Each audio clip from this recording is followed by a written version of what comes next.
I tend to start every episode of Switchcraft the same way, and today I would be lying if I said that Switchcraft is brought to you live 3 times a week on Tuesdays and Thursdays at 3 p.m. US Eastern and on Saturday at whatever time I can get to it, because you can't tune in live today at twitch.tv/runjumpstomp.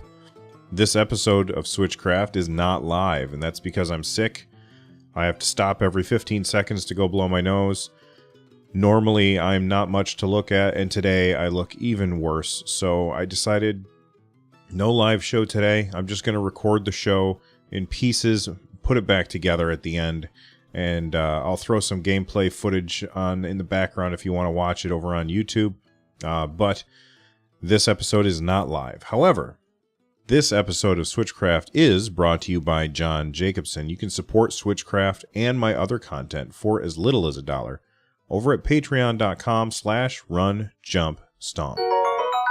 There are so many games coming to the Nintendo Switch that it's really hard to keep track. And one way that you can keep track, something to help you keep track, is Switch List. You can find it on iOS and Android, or you can just go to switchlist.app. It's got a bunch of really great features like what games are coming out every week, what games are on sale. You can make a wish list and a collection, and best of all, it's free. So if you're looking for screenshots, trailers, top game stats, and more, check out switchlist.app.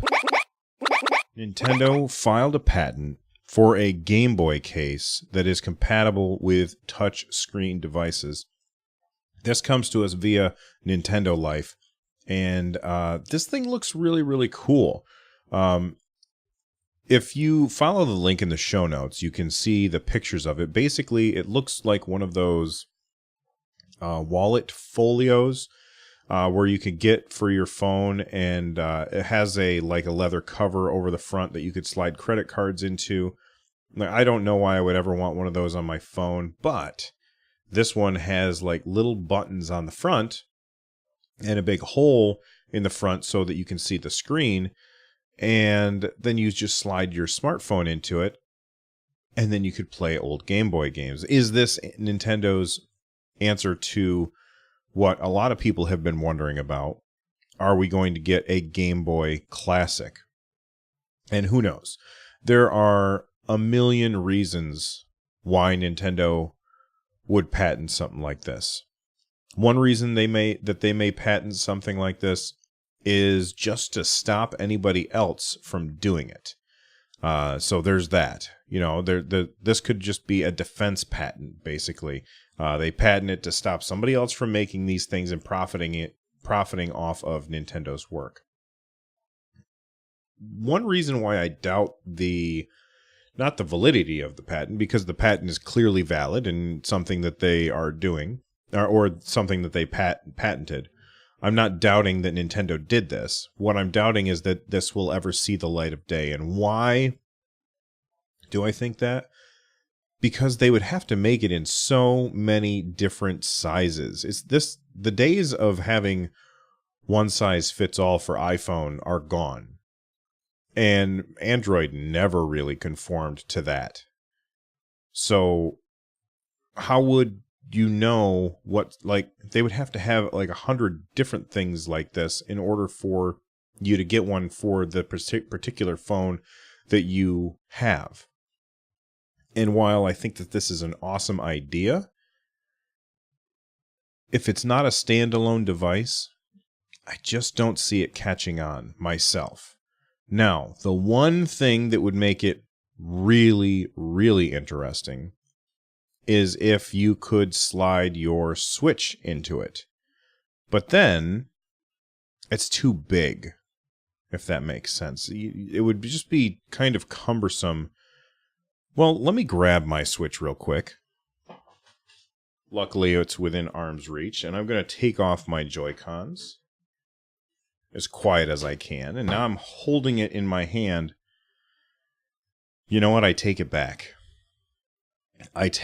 This would be really great as a case for your Nintendo Switch, for you to play Game Boy games on. I think that this would work really, really well. And I think that maybe this is something that would go along really well with the Switch, but having it go along with mobile phones is problematic just because mobile phones are so many different shapes and sizes. And yes, Nintendo kind of has a good relationship with Apple. So maybe they would just support Apple, because then they would only have to worry about like 3 or 4 different sizes. But if they went Android, then they'd have to worry about, well, we want to make sure that we have something for the Pixel, and we have something for the Galaxy, and we have something for the newest Huawei. There's too many variables out there. So I don't think that this is something that we would see on Android. I could be wrong, and I'd be happy to be wrong. I think that I would definitely pick one of these up and try it out. So this begs the question, will we start getting ROMs of Game Boy games on the iOS App Store? And I don't think that we would. If this device would work with, I'm just going to use my phone for an example, an iPhone, then my guess is that this would be something that would entice people who have the Nintendo Switch Online and the Nintendo Switch Online app on their phone, because then they could make this work really well with that app. So you could just select an old Game Boy game. This would also work with old Nintendo games, because as you see in the picture, if you've clicked on the link in the show notes, it has 2 buttons. So it would work very well with NES games. It would work great with Game Boy games. It wouldn't work with anything else.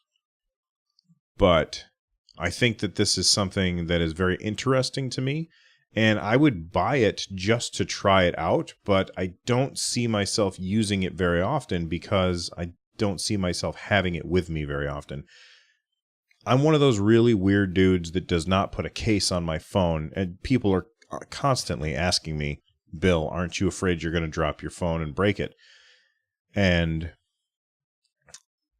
I think that the reason I don't drop my phone is because I know that there's not a case on it, and so I'm extremely careful with my very expensive phone. So I'm very curious about you guys. Are you interested in picking up this device for your Switch or for your phone? I think it's really cool. I wouldn't use it all the time, but I would be far more excited about it if it was something that I could slide over my Switch and play some old Game Boy games that way. That being said, my Switch is already a gaming device, and I could just play those games without the case around it. So maybe that doesn't make as much sense. Plus, it would cover up the vents on the back unless it had the right holes in the right spots. Anyway, write in. Let me know what you think. There's a lot of ways you can write in. You can join our Discord, runjumpstomp.com/Discord. You can email me, runjumpstomp@gmail.com. You can call and leave a voicemail at 260-RUNJUMP. You can get a hold of me on Twitter. Let me know what you think of this particular patent, because I can see it being popular, but I can also see it just sitting on shelves, which is not something that Nintendo would want to see happen. Let's go racing! It's Super Mario Kart Funny Car Madness! Only on Super NES! Turn the track into a giant mud pit! Or burn rubber on ice, wood, or asphalt! Mix it up with the big boys! Reggie Fils-Aimé is sometimes very delusional, as many Nintendo executives are. He was being interviewed, and he was asked about the Nintendo mobile app for voice chat. And if you don't know, a lot of people are angry that Nintendo did not include voice chat on the Nintendo Switch.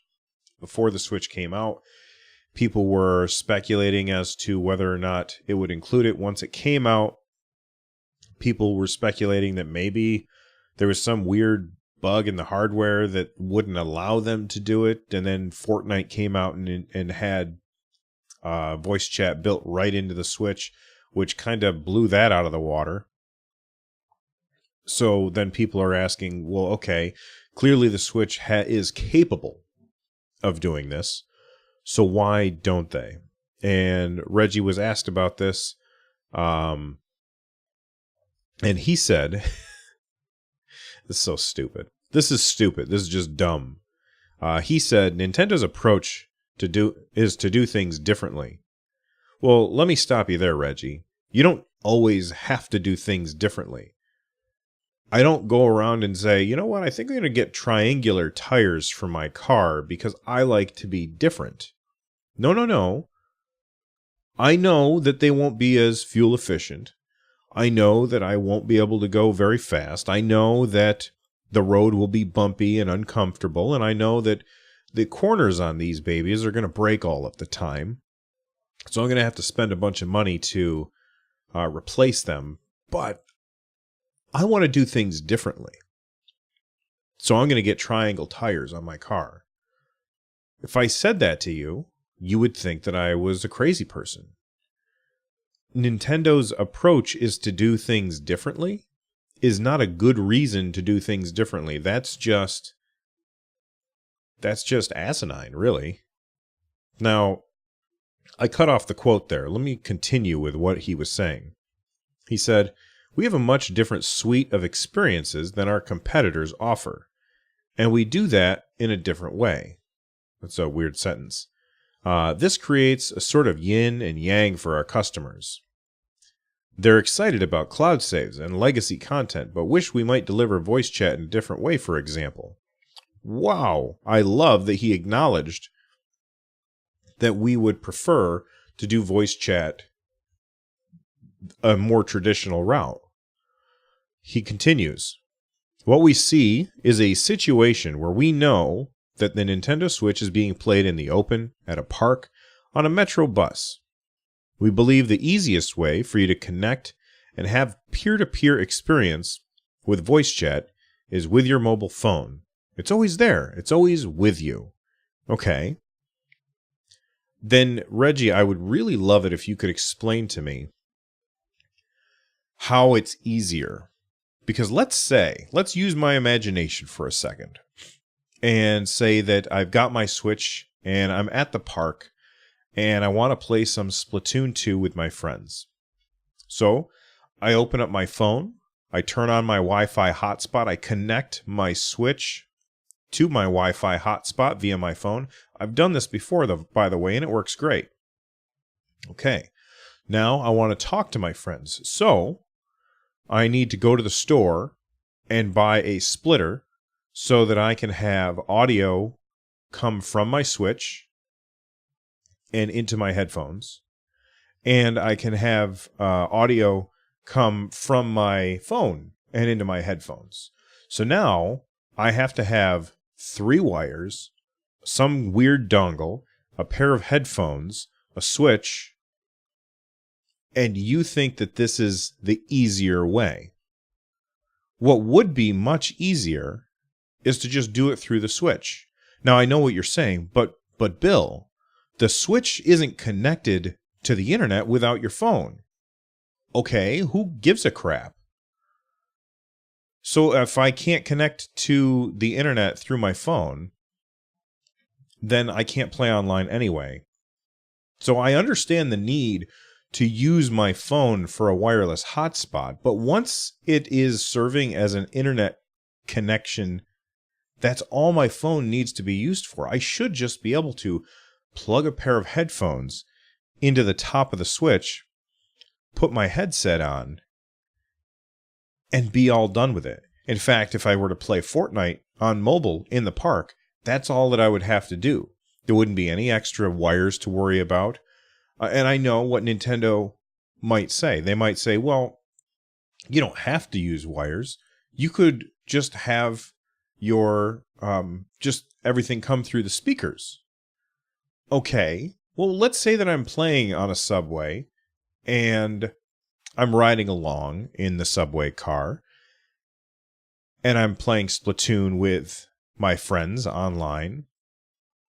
And you can hear, like, everybody around me is now hearing my Splatoon gameplay. And not only that, but they're also hearing the voices of my teammates shouting through my phone.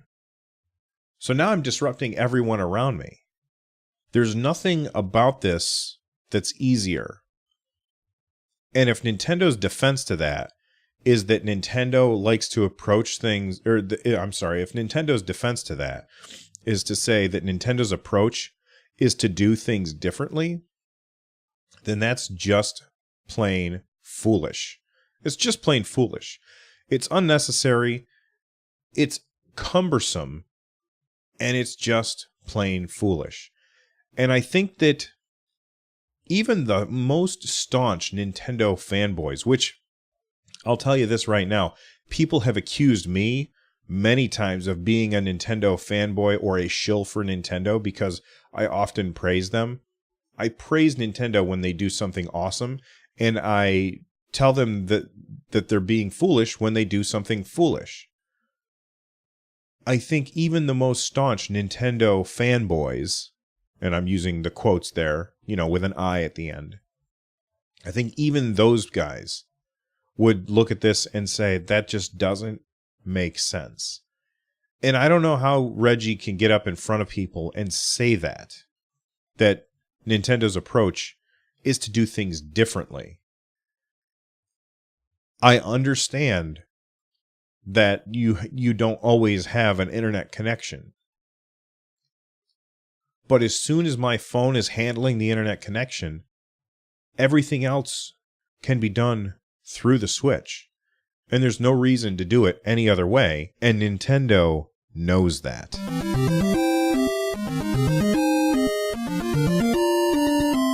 Okay, because I'm sick, I'm just going to take the next two stories, lightning round them, and get out of here. Because my voice is starting to break, and I'm starting to run out of steam, and I can feel myself getting dumber by the second. So let's start things off with Billy Mitchell. Billy Mitchell, if you don't know who he is, first off, there's a fantastic documentary called The King of Kong, A Fistful of Quarters. And it's a really, really good documentary about Billy Mitchell and Steve Wiebe, I think, trying to vie for the high score in Donkey Kong. And you should definitely check it out if you haven't. Billy Mitchell, who, the guy's just kind of a tool. He always has been really, really arrogant, full of himself. And there's nothing pleasant about him. But that could just be a persona that he puts on. I don't know. I've never met the guy. But every time I've seen him being interviewed, he just strikes me as kind of a jerk. He recently had his high score taken away because it was revealed that he was playing Donkey Kong emulated. Well, he's been streaming on Twitch. He's been trying to get better and better at the game. And he is trying to get his original high score back.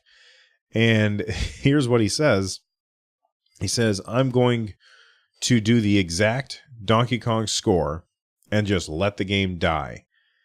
And somebody asked, you mean you're not going to go higher even if you can?